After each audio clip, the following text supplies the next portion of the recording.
Speaks live talk show. My name is Chike Onyia. I'm your host this evening. We're coming and broadcasting to you all the way from Lagos, Nigeria. Where are you tuning in from today? Are you tuning in from Nairobi, Kenya? I've been there. You're welcome. LA, you're welcome. New York City, you're welcome. Guess what? My wife is here. I'm so excited, I tell people when my wife is not around, I'm like a fish out of water. How you doing, honey? Good evening to you. Good evening. Good evening, everyone. Very happy to be here. Right. So I tell people I'm like a fish out of water when you're not around. I mean, fish gonna die, man. Fish without skills. Yes, fish without skills, huh? Right? Yes. So what's the purpose of the show? The Chike Onyia Speaks live talk show. Why did my wife and I commence this journey, months ago, right? It was a simple idea that came to our minds, right? We say we'll touch one life, we'll change one life, we'll change one family at a time. We're not here to change 7 billion people. If this show tonight can touch one person out there, one family, then my lovely wife, Dr. Azuka Onyia, and myself, we've done our jobs tonight. So we want to welcome you to the show tonight, right? Honey, what are we talking about today? What's the topic today? And why are we even talking about this topic tonight? You want to tell the audience? Well, tonight we're talking about mental strength and resilience. It's a very dear topic to our hearts, and we're big on resilience in our family. Life is full of challenges, as you know. Yeah. With all the recent happenings in Nigeria and the world, we felt this is a good, it's a good topic, to talk about. I know that lots of, people have spoken on the topic, but we thought we should put our 2 cents together. So right. The other day I was reading one of the periodicals, one of the newspapers here in Nigeria, and I share with you, my dear. And I saw an article written in this periodical, this newspaper, about a young lady who had gone to a night vigil. I guess a Christian. She went to church overnight. And in the morning, I believe, they found her hanging by the neck, close to the church. Allegedly, she had committed suicide. And I think I shared it with you. I did, right? Mm-hmm. I just read it and I'm like, she was in church all night and came out and hung herself. And back in the day, I would hear things like Nigerians are very resilient people. That's what they say. We're resilient. Mm-hmm. Nigeria know they die. Nigeria know they come last. Mm-hmm. If you're joining in from Dakar, Senegal, I've been there. Permit my broken English. Yaoundé, Cameroon, you're welcome, right? From all parts of Nigeria, we want to welcome you, whether it's Maiduguri, Ibadan, wherever you're tuning in from Canada, you're welcome to the Chike Onyia Speaks live talk show. And they say Nigerians are mentally strong. Nigerians are resilient. A Nigerian loves life, would not kill himself or herself. But in recent times, in recent years, we found Nigerians committing suicide. In fact, in another newspaper, I saw they did a whole, was it a series of young people who are taking their lives. A lot of them were university students here in Nigeria. One person maybe failed the graduating exam.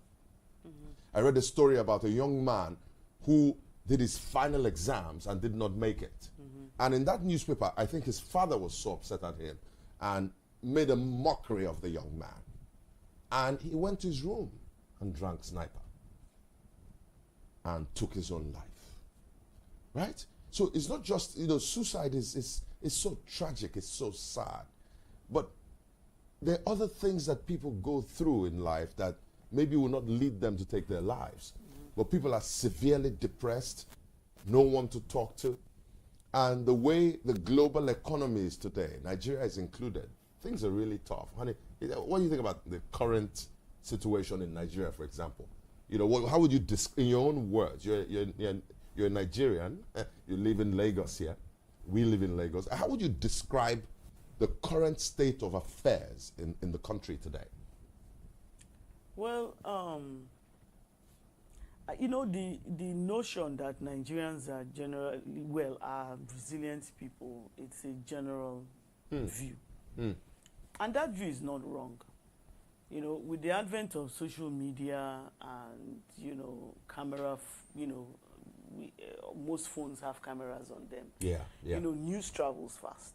You know, so people are clicking and taking videos and pictures and posting online. So it appears like the country is changing and, you know, people are beginning to take their lives. The number of people, one life is very important, but the number of people that have taken their lives are minuscule compared to how many more are suffering out there. In a not too recent study, but again, it's not too far off from today, Nigerians were adjudged as one of the happiest people on earth.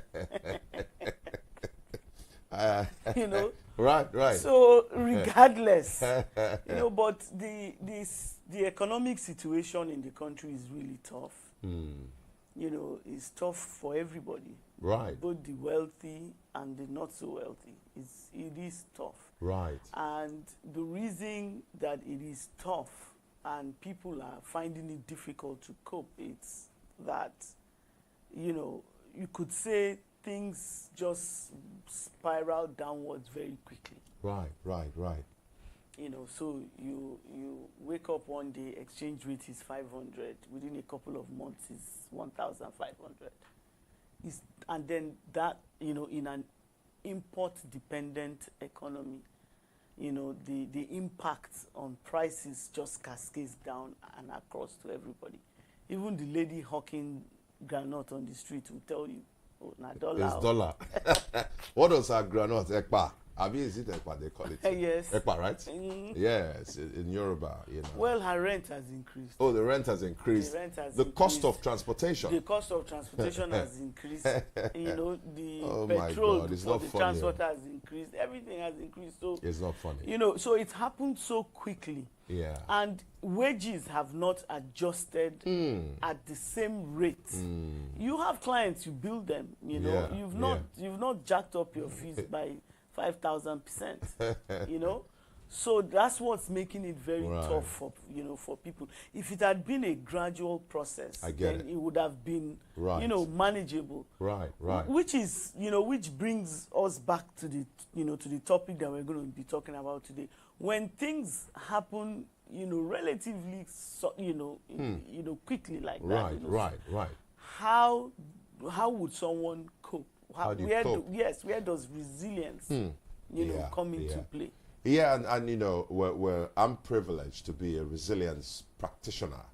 I've studied the concept of resilience for probably, since I was in law school in the U.S. I got into the law school in the U.S. at the age of about 26 or thereabout, and I started studying resilience since then. So that's about maybe 31 years, because I'm 57 now. I'm very proud. In fact, this month I turned 58, July 22nd. It's my birthday, right?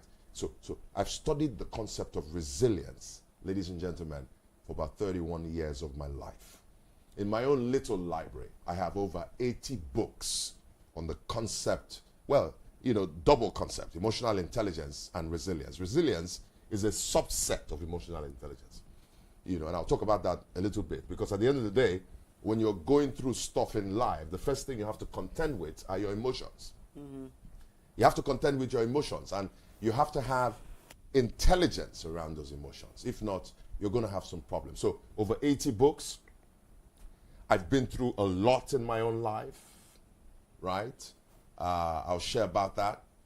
And so from an experiential standpoint, I've also had to master resilience from an experiential standpoint, not just from a theoretical standpoint. And finally, from a coach, I go out to, large corporates, and I talk to leaders about resilience. I talk to the younger people about resilience, right? We have a school of resilience named after Ikenna, my late brother. Right? Ikenna, the School of Resilience, where, we teach people resilience. And that's one thing I want to say up front. Nobody's really born holistically resilient. Nobody's born mentally strong, per se. People are born, hear me, people are born with certain traits in their temperament, in their personality, that make them, or they appear to be stronger than others. So they have certain traits in them. So the choleric, for example, the temperament, the choleric, the book written by Tim LaHaye, Why You Act the Way You Do, he talks about the different temperaments, choleric, the melancholy, the sanguine, and the phlegmatic. Cholerics seem to have a bit of confidence and, you know, they're tough, they're rugged by birth. So that makes them appear to be more resilient and mentally strong. But the good news, if you're listening to me today, hear me. Even psychologists will tell you, for those of us, I'm not choleric, those of us who are born without resilience or mental strength, we can learn it. And when we learn it, what I've read and what I've seen is that we become even stronger than the so-called cholerics. So you said the cholerics appear to be. Yeah. And you said nobody is born. Yeah. You know, resilient. So what is it? What are the traits that the cholerics have that make them appear to be resilient, more resilient? The choleric, for example, doesn't worry a lot, like the melancholy. I'm a melancholy. I used to worry a lot. What am I? No, you're a choleric. So you're born rugged, you're born tough, you're born, and I've seen it in you. I've known you, you know, for many years. My wife Azuka is a tough nut. You can't crack her, man. So naturally, when you look at her, you know, she appears to be rugged, dogged, and she has a bit of that. She was born that way. I wasn't born that way. No. You know, I'm a perfectionist. So things have to go right all the time. So when there's a problem, I tend to worry. I tend to freak out. I tend to, no more though. I used to be like that until, ladies and gentlemen, I started my work, my journey 31 years ago to master this concept. And can I say to you, honey, my vision for my life, personally, for me, is that on this planet, by the grace of our Lord Jesus the Christ, not me, I don't have what it takes. My vision is to become the most resilient man walking this planet. I want to live this, I want to be on earth and nothing moves me. It doesn't mean I'm not going to have emotions. It doesn't mean I'm not going to, you know, cry. But at the end of the day, and that's what we're talking about today, and we'll define it when we come back, mental strength is one pillar. The other is resilience. And when we come back from this break, we're going to define it and then open up the phone lines and let's even hear from the audience what they think. Maybe there's somebody out there going through something. We want to talk to you. Today, the show is for you. If you're on the verge of suicide, if you're severely depressed, if you're anxious, if you worry the way I used to worry. I don't worry about stuff no more. I used to. My wife is here, she will tell you. Nothing bothers me. And that's the thing. And you can learn it. You can get there. You can be taught mental strength and resilience, right? So I think we should take a break. Yeah? Yes. You take a break? Mm-hmm. You want to tell them we'll be back in about 60 seconds? They shouldn't Right go. back. They shouldn't go anywhere. Don't go anywhere. You're learning radio now, right? You're learning. No, this isn't radio. Oh, whatever. I used to be on radio sharing life issues with Chats B. So sometimes I think I'm back on radio, right? So, you know, you're learning showbiz. Let's put it that way. Our producer, Blessing, will say that's why they call it showbiz. It's a business, so. But first, you have to be a showman, showwoman. And you're a showwoman, right? We'll be right back. Don't go anywhere.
Welcome back. And this is the Chike Onyia Speaks live talk show, right? And today on the show, we're talking about mental strength and resilience. Two topics that I love with all my heart. So, my dear wife is here, you know, the most important human being walking the face of this planet is this woman right here. I'll take a bullet for her. And I mean that literally. You know, I'll take a bullet. That's how much I love her, right? All right, honey, so you shoot your best shot. You wanna ask me a question? I'm supposed to be the practitioner, the resilience practitioner. So shoot your best shot, right? Okay, so we've been talking about mental strength and resilience. Right. So can you define both terminologies for us, or are they the same thing? Mental strength and resilience. Yeah. So they have similarities, but let's start off by differentiating them, right? So mental strength speaks to what I call staying power. What does that mean? Think about Nelson Mandela, 27 years in prison. In fact, Madiba, love that guy, Madiba of blessed memory, when he arrived Robben Island, the guy at the jailer said to him, Madiba, welcome to where you would die. He was sentenced to life in prison. He was going to die. But guess what? Nelson Mandela stayed in prison for 27 years. What is mental strength? Mental strength is the ability to withstand, to stay, to sit up under a load, a problem, a financial issue, a marital problem, a business failure. You fail an exam and you have to rewrite it in 3 months or 1 year. The ability to stay under that load and not crumble. That's mental strength. That's what it is. Now, resilience is married to that, because resilience says, I've sat under this load, but in sitting under this load, I'm going to come out of it. I'm coming out. And resilience says, listen, there are 3 categories of problems you will face in the world today. Number 1 will be your everyday problems. So you're going to work, for example, you have a flat tire. That is an everyday short-term problem. You don't require a lot of mental strength there. Because in a jiffy, a phone call, if the mechanic is there, the vulcanizer, like we call it in Nigeria, right? Before you know it, bam, you don't need a lot of mental strength. What you need is resilience to bounce back, to come out of it, to get that tire fixed, and you're on your way to work. So that's an everyday problem, what I call a short-term problem. Then you have the mid-term to long-term problem. Like the Nelson Mandela, mid to long-term problems, are there any problems that you will have that you cannot solve in 24 hours? If you can solve a problem in 24 hours, it's a short-term everyday problem. You don't need a lot of mental strength. You need a bit of resilience so you can come out of it quickly. Now, if it's a mid to long-term, you know, a woman who's been trying to get pregnant, and I met a woman once, she says, it took me 13 years, 13 solid years to get pregnant. That's a medium to long-term problem because you can't solve it in 24 hours. What resilience does there is it gives you, it gives you the capacity, the capability, the skill set to come out of it. And so here's an example. There are 3 things that resilient people do when they have a mid to long-term problem. Number 1, and you don't have to be religious or you're spiritual, but I say I'm spiritual. Number 1 is faith. They have faith. They hold on to a supreme being. No matter how long this thing takes, I'm coming out of it. They have faith. That's number 1. Number 2, the second thing they do, and they do very well, listen, is that they have an attitude of gratitude. We call it perspective taking. So in the midst of not having a child for 13 years, in the midst of prison for 27 years, you will cry, you will weep, you will feel down, but there's always something to be grateful for in the midst of any problem you face. Really? Like what? Yes. There's always something. For the barren woman, it's what? Okay, look. For the barren woman, she's alive. Okay. The Bible, permits me to quote from the #1 book in the world for me. The Bible says, a live dog is better than a dead lion. Can I say this to you, honey? A lot of us are not gratitude practitioners. I don't blame us. Nobody taught us the concept of gratitude and how to practice it intentionally. We're so busy wondering about what we don't have and the problem. We miss out on life. And so, resilient people, mid to long term, they have a spirit of gratitude. The last thing they do very well, look at it. And Nelson Mandela did it, Madiba, in the book Long Walk to Freedom. They're very optimistic people. So let me make sure the audience has captured me now. I'm talking about mid to long term problems. There's a solution to that problem. It's just taking forever. #1 is faith. Faith, I believe in God. That's my theory. #2, you have to have a perspective and look at the things around you that you can be grateful for. And #3, very important, Nelson Mandela had it, optimism. What is optimism? 2 things. #1, I have hope. And 2, I'm confident I'm coming out of this. So is this something you just mouth off, or it's anchored on something? You don't mouth it off. What's the hope anchored on? Yes. Let me tell you what the hope is anchored on. That hope is usually anchored on something outside of you. For example, if you're a mother, I heard a mother say, because of my children, I will go through anything in life, I must come out. I'm not going to kill myself. So it's anchored on family. It's anchored on your career. It's anchored on God. There's something, your faith. You have to anchor hope on something. There's something bigger than you. Your God, your children, your family. Think about those people that commit suicide. May your souls rest in peace. Think about the families they've left behind. What if you thought about your family? So you need to anchor that optimism on something. We call it your why. What is your why? Why do you exist? What's your why? And then the last thing about optimism is that you have this unshakable confidence. I must find a solution. Resilient people are proactive.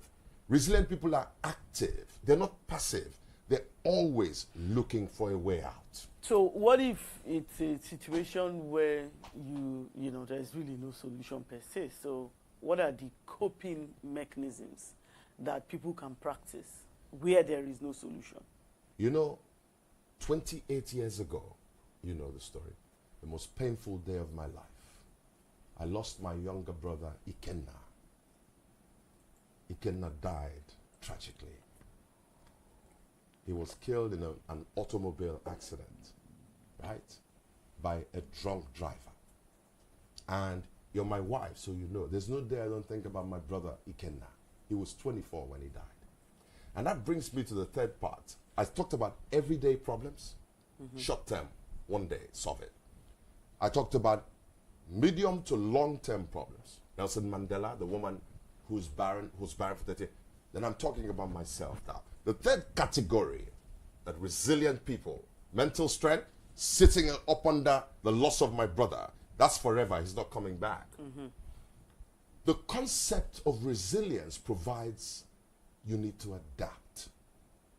Adapt or die. Adapt or die. What does that mean? Well, how am I adapting? I've turned my pain to something great. Ikenna will never come back. I'll see him in heaven by God's grace. And I've taken the pain of losing my brother. I didn't kill myself. When he died, I thought I was going to lose my natural mind. But I didn't kill myself. I didn't commit suicide. In fact, it was 3 weeks to my graduating law school exams. I thought I was going to lose my natural mind. But guess what? Today, you know that, honey. We started a school named after Ikenna, the School of Resilience. So I've had to adapt to not having my brother around. So when the problem seems to have no solution, you adapt. You learn to live without that and find other ways of dealing with that situation. Okay, so in the case of the death of your brother, is it starting the school, that helped you adapt? Because you just started the school a year ago? Yeah. But he's been dead almost Yeah, well. 20, Yeah. almost 30 years No, now. 28 years, yes. Well, no, what helped me adapt, first of all, let's go back. And in that adapt, there's so many things. Number one is faith, holding on to my God. You know, crying out to God, saying, why? You know, why you can. Number two, you know, just having family, having you, having my siblings, having you to cry to. There are days I cry. Resilient people cry. Let me make that very clear. In a moment, we'll open up the phone lines. But let me say something at this point. Resilience is not an armor, my dear, or a buffer protecting you from pain. No, you will cry. You will hurt. You may even be depressed. There are times you want to think you lose your natural mind. Yes, there are days you may wonder what's going on. You want to quit. But one thing resilient people never do, they never quit. They either adapt because they can't change it, or they find a solution by improvising, seeking alternatives, or simply looking for plan B. That's just the bottom line, right? That's we're going to open the phone lines, or you want to get some. All right, let's talk to the audience. I mean, you and I have been going back and forth. Are there some comments here you want to read, honey? Are there anybody online? Is there somebody there? Chidozie Obina says, I'm happy to be here. And he or she also says that mental health is a taboo topic in Nigeria. Let's even talk about that. Why is mental health a taboo in Nigeria? Okay, why is physical health not a taboo in Nigeria? If you break your brother, Dr. Charlie, is an orthopedic doctor. If you break your bone, my dear, you will go without shame to Dr. Charles to fix it. But when you have depression, when you suffer anxiety, right, you don't want to talk about it because you fear that somebody is going to judge you and judge you harshly. You fear that society would stigmatize you, you're weak, and that's why studies show, we're just looking at statistics, the World Health Organization, men tend to commit suicide more than women. Men, they don't talk. Mental health, it's a taboo. Don't talk. Think about it. You suffer depression and you let somebody know, the word goes out, and you have a daughter who wants to get married, and a potential suitor says, no, in that family, they're mad. So what's the distinction between mental health and madness? There's a very big distinction. Listen, people tend not to understand what mental health is. Let's talk about it. Okay. Your mental health has a lot of components. So number one, it could be something around your social life. You don't have any friends, right? You feel lonely. There's nobody to talk to. Before you know it, you start suffering a bit, you're sad and depressed. Those are mental health. That can be considered mental health. Because mentally now, from a psychological standpoint, in terms of your emotions, your thoughts, you're not happy anymore. And what's causing that? You don't have friends. That's one. You go through a bitter divorce. Yeah? You start feeling like a failure, right? You're sad. Your thoughts and emotions are now affecting you. Just like your physical health, the broken knee, mental health has a lot to do with the way you think about the issues of life and the way you feel as a result of your thought process. So a woman who goes through a bitter divorce, if she thinks I failed in marriage, the society, the culture, my family will laugh at me, those negative thoughts and the attendant emotions will begin to affect her mentally. Now she has mental health issues because she's not joyful. She's not happy. She's sad and morose. So from a mental, just like a physical standpoint, broken leg, physical health, mentally, she's not healthy at that point. I guess it's you know, when I think maybe it's what it's called. I mean, you know, when you say mental health, just that mental. They think you're mad. Just say you're mad. Yeah, the person is mental. The person is mental. Maybe it needs to be given another name. Maybe so. Emotional imbalance. Exactly. You know. Yes. You know, something is off with my emotions today. Right. And not because I don't know. Yeah. Of course, I'm not a doctor, but I've done so much research here that, you know, there are biological factors, genetic factors. Some people are born with a chemical imbalance, you know, and they are prone to depression biologically because it runs in the family, right? Even that can be treated. It's a mental health issue because there's a chemical imbalance there that causes you to feel moody, depressed, more so than anybody else. So from a genetic standpoint, a biological standpoint, there's some issues there. Mentally, you're not very, and when you seek medical intervention, they can prescribe medication that balances those chemicals. So it's biological, genetic, environmental, social, environmental. The economy is tough. There's no money in your bank. You can't pay your rent, your children. Environmentally, there are factors causing you to be sad and depressed. You're not healthy mentally. You need help. Just like if you have typhoid or malaria. Why do we make a big deal about these things? It's because our culture doesn't allow us to talk about it. Hence the suicide, the depression, and all kinds of issues. So what you're saying is, you know, you can fix your emotions by seeking medical intervention. Absolutely. And taking, you know, popping pills, you know, to regulate that emotion. So do you know the names of the chemicals that are that are out of balance? Okay, so for example, serotonin, the chemical in How do you spell that? Serotonin, Serotonin. Okay. Serotonin, Serotonin. Serotonin is the chemical in your brain that balances your mood. So some people are born with less Yeah. serotonin. Well, I'm not a medical doctor, so let me qualify that. All I know is that there are biological issues. If your level of serotonin is not where it ought to be, then you may start feeling a bit of depression. You're depressed because that mood balancing chemical, serotonin, it is not there, or enough of it is not there. It's not adequate. Now, if you go to a doctor, again, I'm not a medical, but from what I've read, antidepressants tend to block the part of the brain where the serotonin is depleting from. It blocks it and allows the serotonin to stabilize. So that's an example of if you're out there and you're suffering depression, I'm not a medical doctor, see your doctor. See a doctor. In fact, if you go for therapy, you see a psychologist. Therapy is good, but sometimes the therapist will tell you, have you consulted with a medical doctor?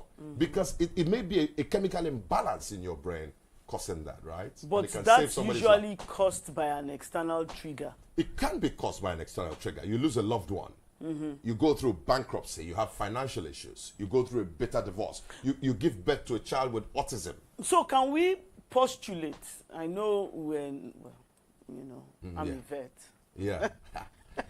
a vet? Yes, some dogs get finance. depressed. Finance go. So, do animals get depressed? Of course they like do. Dogs? Yes.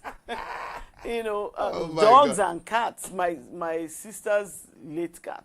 Yeah, the cat died, huh? Whenever she travels. Oh, sorry. He gets depressed. Smalley's, or isn't he it? used to get May depressed. so rest in peace, Smalley. So who knows? Maybe he died of depression. Anyway, Oh. the thing is that when people get depressed, either naturally or through external stimulus, you're saying rather than going to alcohol or drugs or other vices that one would want to use as coping mechanisms, you're saying go to a medical doctor. Get help. See a doctor. See a psychologist. And I know in Nigeria, let's disabuse this. But you see, the problem with Nigeria is that the doctors that treat mental health challenges, and please forgive me if I'm wrong, they are in Yaba psychiatry, where there are mad people. No, don't. So if your friends see you jumping down from a bus, going to psychiatry, going to Yaba psychiatry, you're finished too. No, well, are they elsewhere? Let's clear that up. Let's clear that. First of all, we want to make sure that the audience are well informed, right? Okay. the doctors that treat some of these issues, they're psychiatrists. They have a specialty area. And they're psychiatrists all over the place. They are not just in Yaba. It doesn't have to be in Yaba. Okay. Even that Yaba, right, is just the way the culture and the society has portrayed it. That is supposed to be a fantastic institution. Because the people who have been taken there, my dear wife, they have a problem. It's just like if you have appendicitis and they have to do an appendectomy.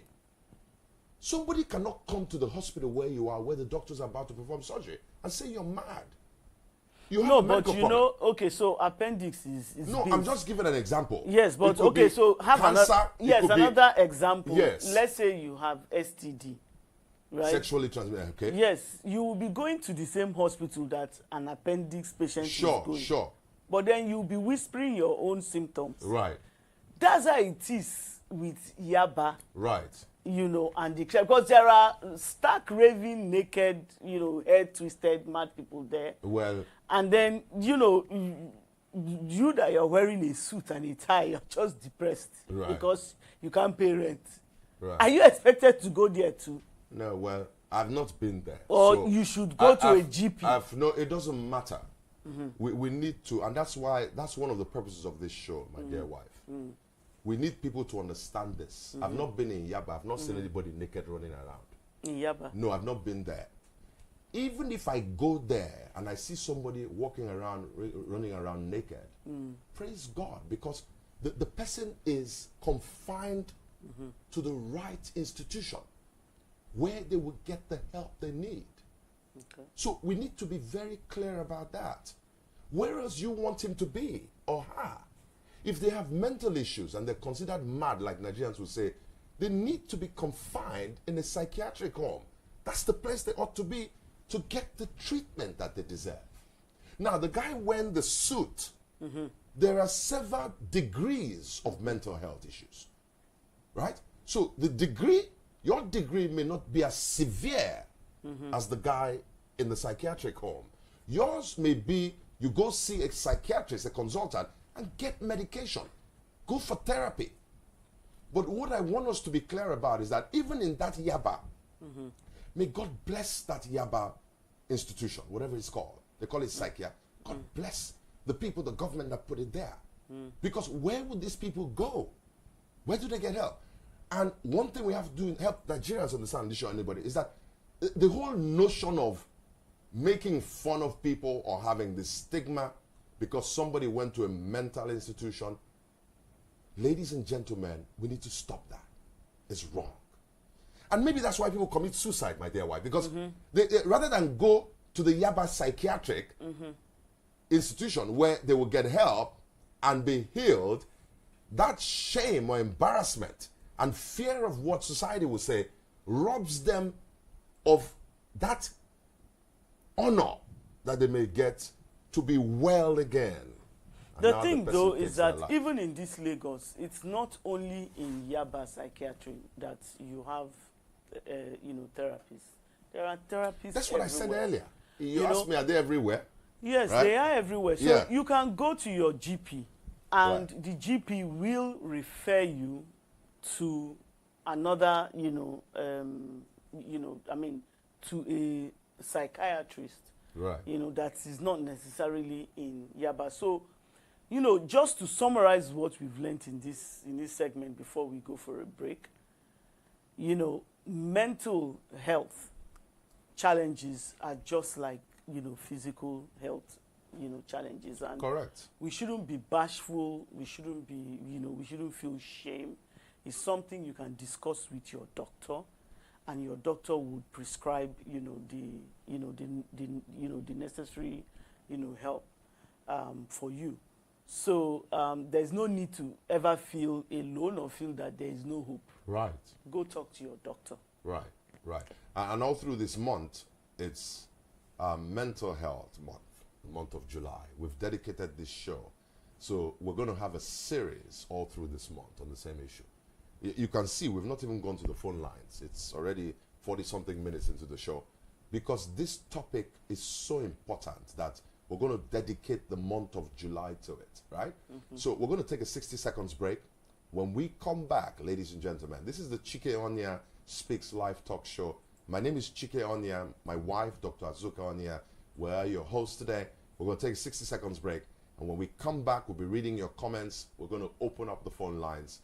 You know, honey, we've been talking, bantering a lot. Let's let the audience engage us, right? We'll be right back. Don't go anywhere.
Welcome back to Chike Onyia Speaks, the live talk show. We're broadcasting here from Oniru in Lagos, Nigeria. I have my wife with me, Dr. Azuka Onyia. I'm Chike Onyia, and I'm your host. Well, she's the co-host. Here's what we're going to do, right? My wife's going to read the comments on social media. We had a lot of people commenting here.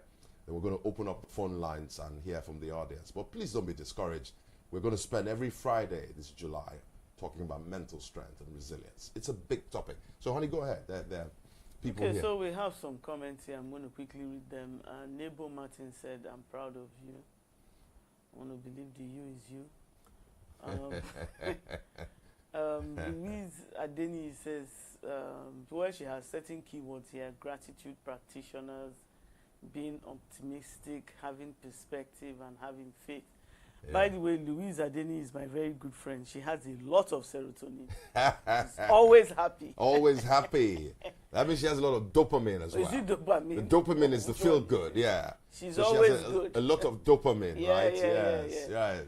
And then Bidemi Abiola says, adaptation is like a coping mechanism.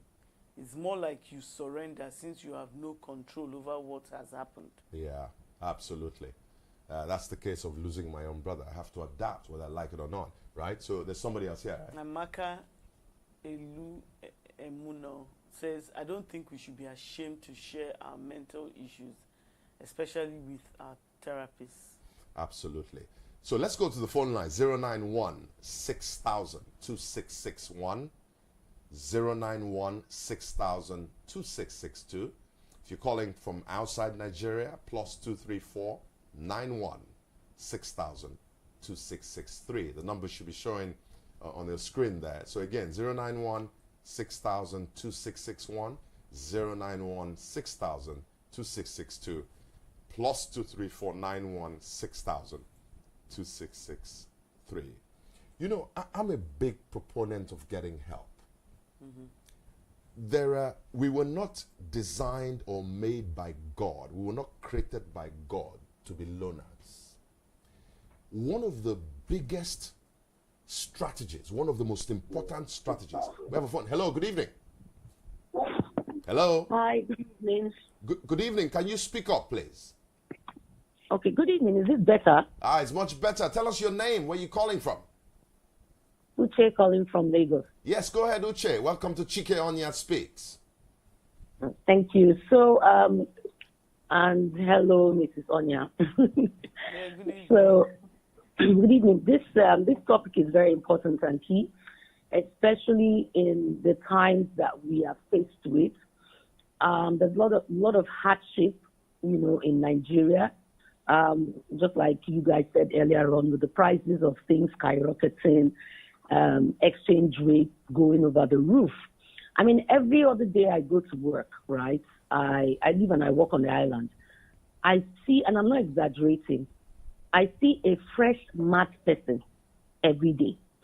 You know someone that just recently got gaga upstairs. They still look semi-neat, but then again, they are walking aimlessly on the streets, and you just look at this person got freshly, mental, right? So the government and institutions, churches, mosques, we need to do something about this. A lot of youths have started, doing drugs.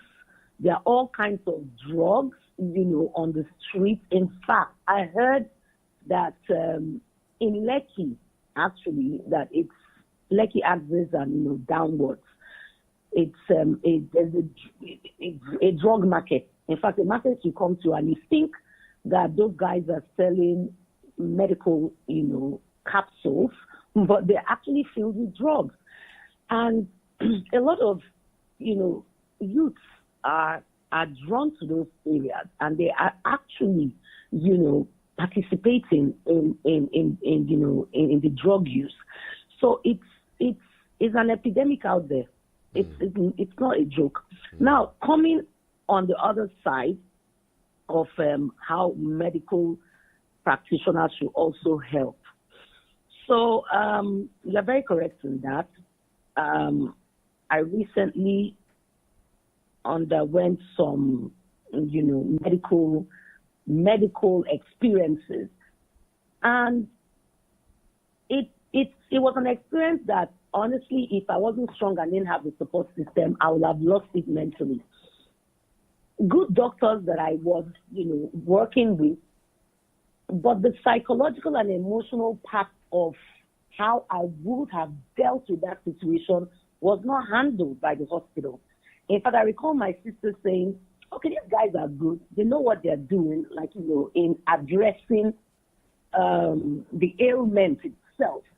But how come they don't have an emotional support system within the medical sphere? Yeah. Right? Yeah. And that's very key. So if there's any doctor out there, like Ms. Onyia, you gave an example of somebody breaking their leg.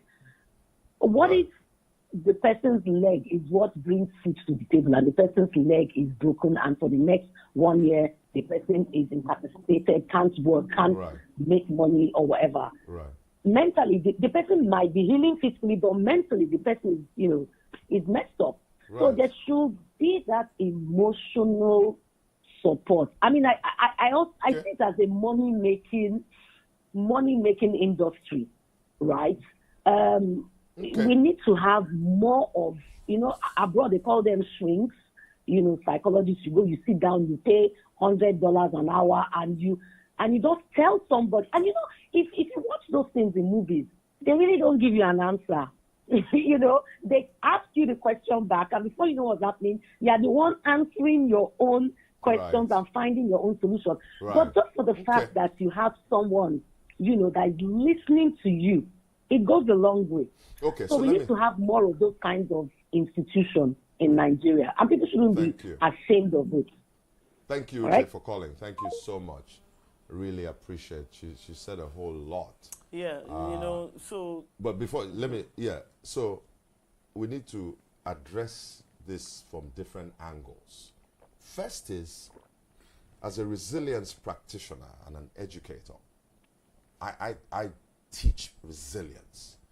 I think from an early in the early years of our lives, specifically in primary 4, upper primary school, by the age of 8, apart from the family talking about it, there needs to be a formal course, just like they have mathematics, science, grammar.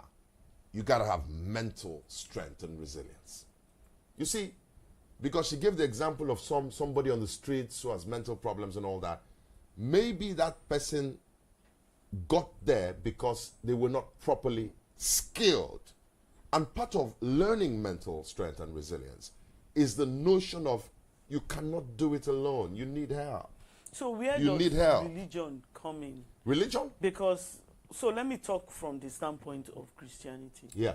A lot of Christians will tell you, oh, you don't have faith, that's why you're sad.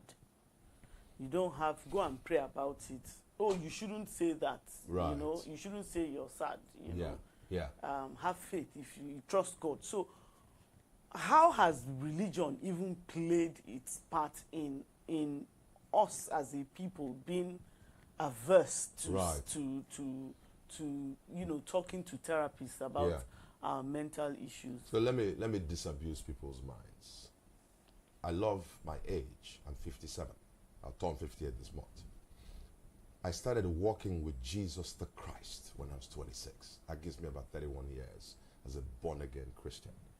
I'm your husband, you know me. I'm also a student of the Bible.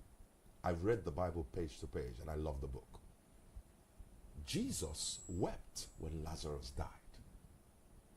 Jesus wept blood and so forth and so on in the Garden of Gethsemane. Sweated blood. He sweated. Right, blood, thank you. Right, she knows the scriptures and all that, right? She can quote all of those. Yeah, so Jesus the Christ. So let's be clear, even as Christians, we're going to have emotions, we're going to cry, we're going to, okay? And the Bible says you will face many troubles on this planet, but be of good cheer. Now, for Christians that say, don't talk like that, don't say you have problem, either you're speaking against, you know what I say to people like that? You need to balance the word of God. I think, number one, you must acknowledge. I didn't say accept. Acknowledge it. Jesus wept when Lazarus died. And he's God Almighty as far as I'm. Why did he weep? Why did he cry in the garden? First, acknowledge you have a problem. Nobody's saying you should stay there. So as Christians, we need to acknowledge issues. We don't. Because if you don't acknowledge it, you won't pray about it. Exactly. You can't pray about it. So first is acknowledge. Nobody's saying you should be complacent or accept it. Acknowledge it first. And even in the Holy Bible, people sought help. Young Timothy, Apostle Paul spoke to him. I think he was sick. He says, my friend, go take this medication. Drink some wine. Go and drink some wine. No, I didn't want to say before somebody will now say, is it alcohol?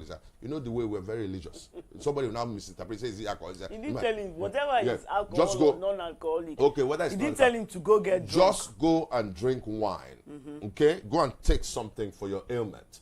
He spoke to Timothy. Timothy spoke to Paul. How did Paul know? How did Paul know that Timothy was sick? He must have engaged Timothy. Timothy did not deny that he was ill. If not, when Paul says, hey, young man, how are you? You say, I'm well. No, you're not well. You have a high fever. You know what I'm saying? So you go get some help. So as Christians, we acknowledge that we're in a wicked world where we live. But we stand on our faith. Earlier I talked about faith. Right? As a pillar for resilience. There's nothing God cannot do. He healed the blind man. But God sometimes will use the physician. He uses the medical doctor.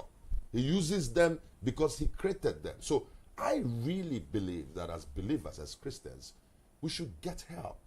There are Christian therapists, psychologists you go to.